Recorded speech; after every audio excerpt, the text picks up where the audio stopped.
What if I told you that the secret to having a garden that looks like it cost you $5,000, the kind of garden that makes people slow down their cars just to stare at it, is actually hiding in plain sight at your local nursery, and the entire transformation will cost you less than $100 total? I am not exaggerating, I am not using clickbait, and I am not selling you anything. I have personally watched homeowners spend $10, $15, even $20,000 on professional landscape designers, only to end up with gardens that look identical to what you are about to create yourself this weekend for the price of a nice dinner out. The truth that the landscaping industry desperately does not want you to know is that designer gardens are not about expensive plants, rare imported flowers, or fancy hardscaping.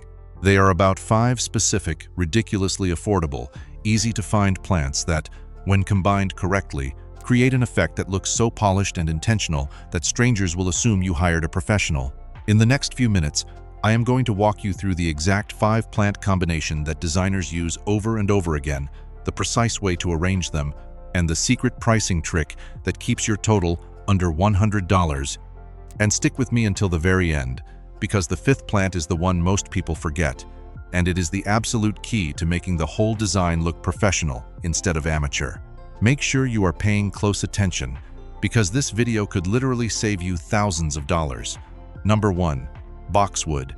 Let me start with the single most important plant in this entire combination. The plant that designers consider the foundation, the backbone, the absolute anchor of any high-end garden. I am talking about boxwood. Now, I know what you might be thinking. Boxwood sounds boring. Boxwood sounds traditional. Boxwood sounds like something your grandmother planted. And that is exactly why this plant works so brilliantly in a designer garden, because timeless never goes out of style. Boxwood is the plant you see lining the entrances of multi-million-dollar estates, framing the gardens of the White House, and adorning the front of every luxury hotel in Europe. There is a reason for that, and that reason is the unmatched architectural elegance this plant provides. Boxwood produces dense evergreen foliage made up of small, glossy, deep green leaves that hold their color through every season of the year.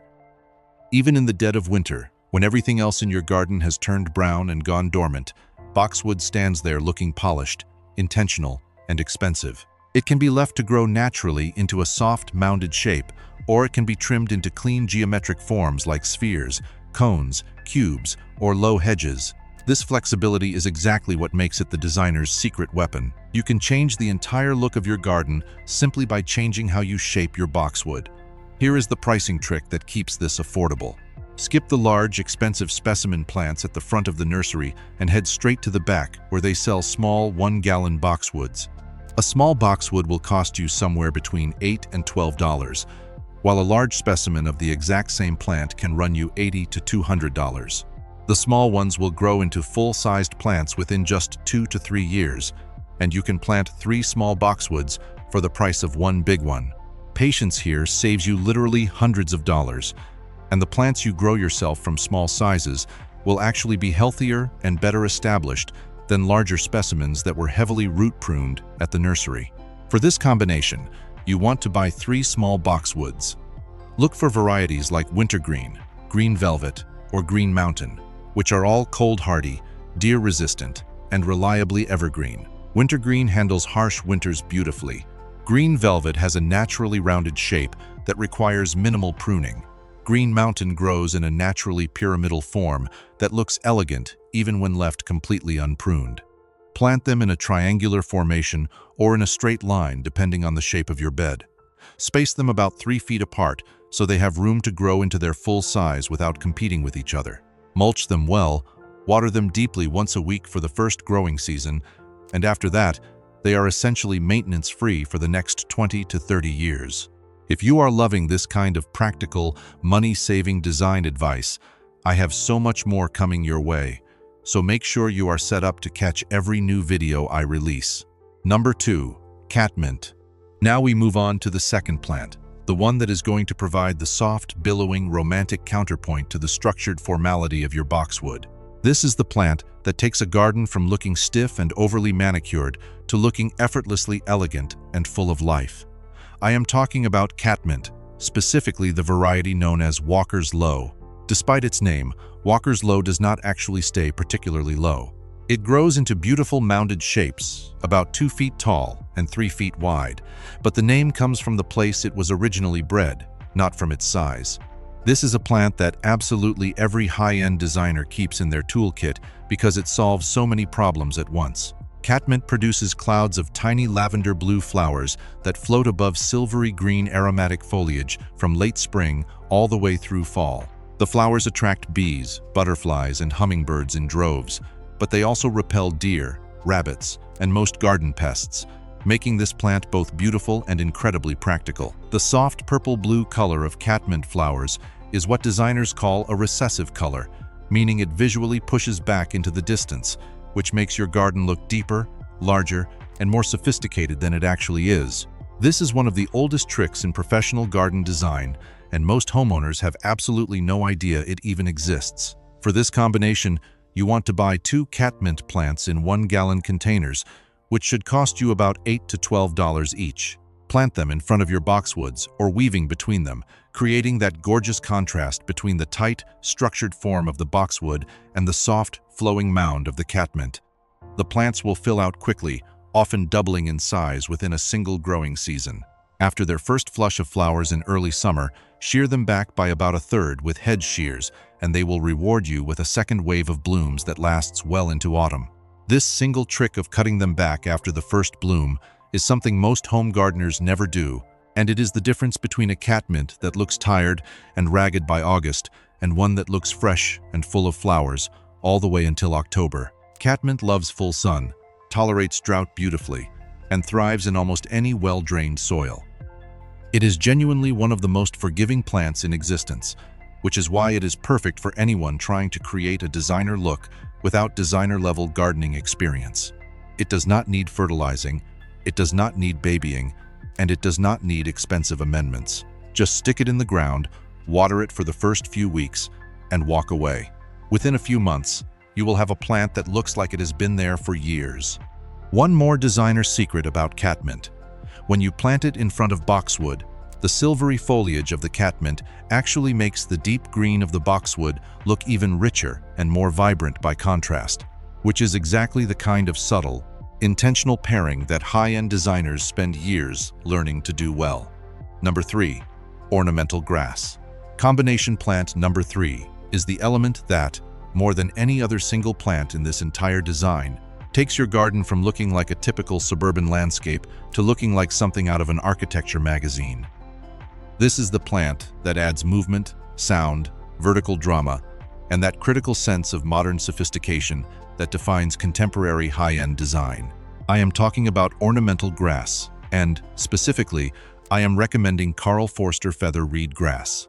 There are many ornamental grasses out there, but Karl Forster is the absolute gold standard for designer gardens, and I will tell you exactly why. Karl Forster grows in a perfectly upright, narrow column about 4 to 5 feet tall and only about 2 feet wide. It does not flop, it does not splay open in the middle, and it does not get messy looking. The foliage emerges bright green in spring, and by early summer, it sends up tall, feathery plumes that start out a soft pinkish purple and gradually fade to a beautiful golden wheat color that holds all the way through fall and winter. Even after the first frost kills back most of your garden, Karl Forster stands tall, catching every breeze, glowing in the low winter sunlight, and providing absolutely stunning structural interest when you need it most. This is the plant that designers use to create what they call vertical accent, drawing the eye upward and adding dramatic height to an otherwise flat design. Buy one Karl Forster grass in a 1 to 2 gallon container for about $15 to $20.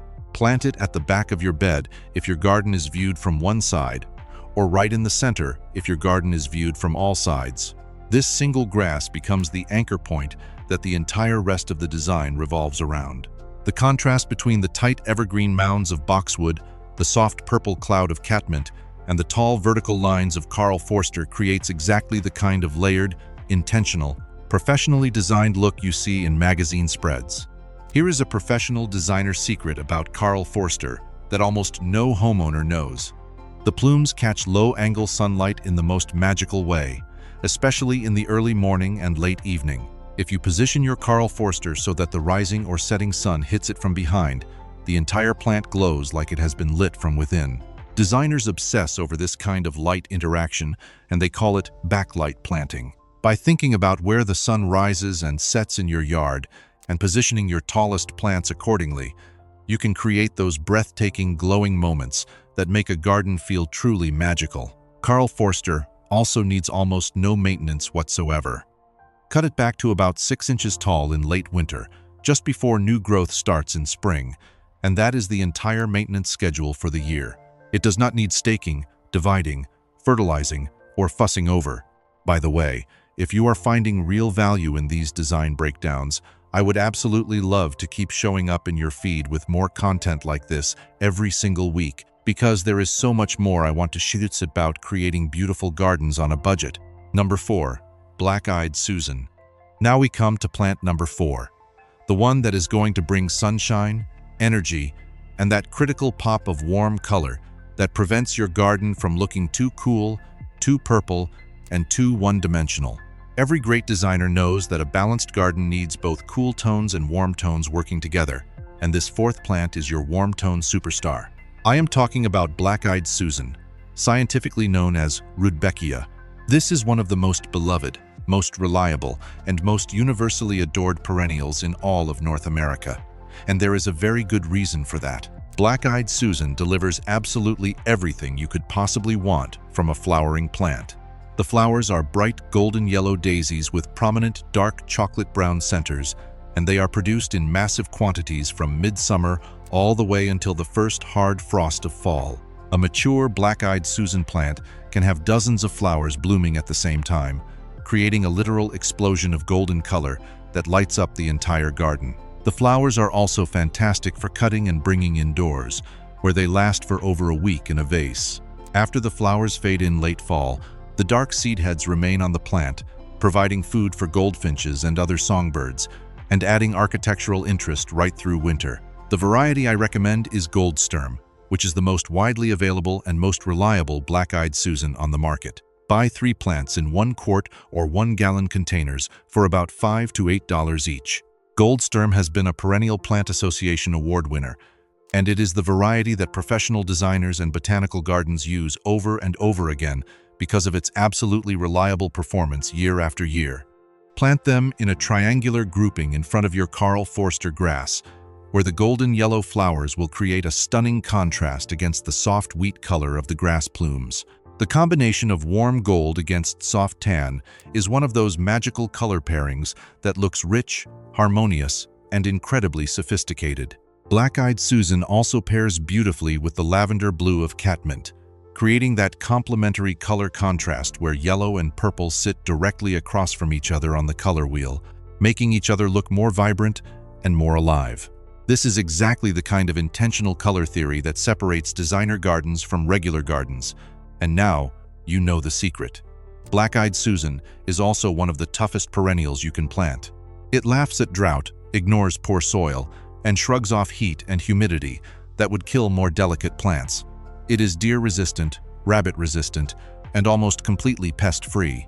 You essentially plant it once and enjoy it for decades, with the only maintenance being to cut it back to the ground in late fall or early spring. Stick with me through the next section, because the 5th plant is the one that ties this whole thing together, and most homeowners completely miss it. Number 5. Creeping Thyme. And now we have arrived at the 5th and final plant, the one I promised you at the very beginning, the secret weapon that designers use that most amateur gardeners completely overlook, the plant that takes a good garden and elevates it into a great garden. I am talking about creeping thyme. Now, before you assume that thyme is just a kitchen herb, let me stop you right there. Creeping thyme is one of the most undervalued, underused, and ridiculously beautiful plants in the entire perennial world. And once you understand what it does, you will never plant a garden bed without it again. This is the plant that designers use as what they call the unifier, the element that ties all the other plants together and makes the whole composition feel intentional and finished. Creeping thyme is a low-growing, mat-forming ground cover that spreads horizontally to about 18 inches wide while staying only 2 to 3 inches tall. The tiny aromatic leaves stay green all year long in most climates, And in early summer, the plant covers itself in a carpet of tiny pink, purple, or white flowers depending on the variety you choose. Bees absolutely adore it. When you crush the leaves with your foot, the entire area releases the most incredible herbal fragrance that smells like a Mediterranean hillside. This is one of those plants that engages every single one of your senses at once, which is exactly the kind of thoughtful, layered design experience that designers work so hard to create. But here is the real reason this plant is the secret to a designer look. Creeping thyme fills in all the empty spaces between your other plants, eliminating that amateurish look of bare mulch showing between every plant. It creates a soft, lush, lived-in feeling that makes the garden look established, intentional, and expensive. It also suppresses weeds, retains moisture in the soil, and creates a beautiful living edge along walkways and patios. For this combination, buy 3 creeping thyme plants in 4-inch pots for about $3 to $5 each. Plant them in the gaps between your boxwoods, your catmint, and your black-eyed Susans, and along the front edge of your bed. Within one growing season, they will spread to fill in all those gaps, creating that polished, finished, magazine-worthy look that makes your entire garden look professionally designed. The varieties I recommend are Magic Carpet, Pink Chintz, or Elfin, all of which are reliable, vigorous, and stunning in bloom. Magic Carpet produces a sea of bright pink flowers. Pink Chintz has softer salmon pink blooms. Elfin stays the most compact and has tiny lavender flowers. One more designer trick about creeping thyme that I want to share with you. Plant it right up against the edge of any walkway, patio, or stepping stones you have nearby. As it grows, it will gently spill over the edges, softening the hard lines and creating that beautiful, established, cottage garden meets modern design look that high-end magazines love to feature. The fragrance released when you brush against it is one of those little daily luxuries that makes your entire garden experience feel elevated and special. Thyme is also remarkably drought-tolerant once established, asks for nothing in terms of fertilizer, and stays evergreen in most climates, giving your garden bed visual interest even in the dead of winter. This is the plant that quietly does the most work while getting the least credit, and it is absolutely the secret weapon that separates the average garden from the truly professional-looking ones. So let me give you the final cost breakdown, because I promised you this entire designer look for under $100, and I want to prove to you that the math actually works. 3 small boxwoods at $10 each comes to $30. 2 catmint plants at $10 each comes to $20. 1 Karl Forster grass at $17 comes to $17. 3 black-eyed Susan plants at $6 each comes to $18. And 3 creeping thyme plants at $4 each comes to $12. Add all of that up and you get a grand total of $97 for 12 plants that together create a complete, professional, designer-quality garden bed that will return year after year, growing more beautiful every single season, and saving you literally thousands of dollars over hiring a landscape designer. Here is the arrangement that brings it all together. Place your tallest plant, the Karl Forster grass, at the back center of your bed. Plant your 3 boxwoods in a triangle around or in front of the grass, providing that evergreen structural foundation. Weave your 2 catmint plants between the boxwoods, creating those soft mounded clouds of purple. Plant your 3 black-eyed Susans in a triangular grouping toward the front, where their golden flowers will be the bright focal point that draws every eye. And finally, tuck your 3 creeping thyme plants into all the remaining gaps and along the front edge, creating that finished, professional, lived-in look that ties absolutely everything together. If you plant this exact combination, in this exact arrangement, I am promising you right now that within one growing season, you will have a garden bed that looks like it cost 10 times what you actually spent. Your neighbors will ask who designed it. Your family will be genuinely shocked at the transformation. And every single morning when you walk outside with your coffee, you will feel that incredible sense of pride and accomplishment that comes from creating something truly beautiful with your own hands. I am putting out new garden design videos like this one every single week, sharing the exact tips, plant combinations, and money-saving strategies that I have spent years learning, and I would genuinely hate for you to miss any of them, because the gardeners who follow along on this journey with me are the ones who end up with truly extraordinary yards. Drop a comment below telling me which of these 5 plants you are most excited to add to your garden, because I read every single comment and your feedback shapes the videos I create next. Until next time, this is Garden Genius. And remember, a designer garden is not about spending more money. It is about choosing the right plants and arranging them with intention. Happy planting, my friends.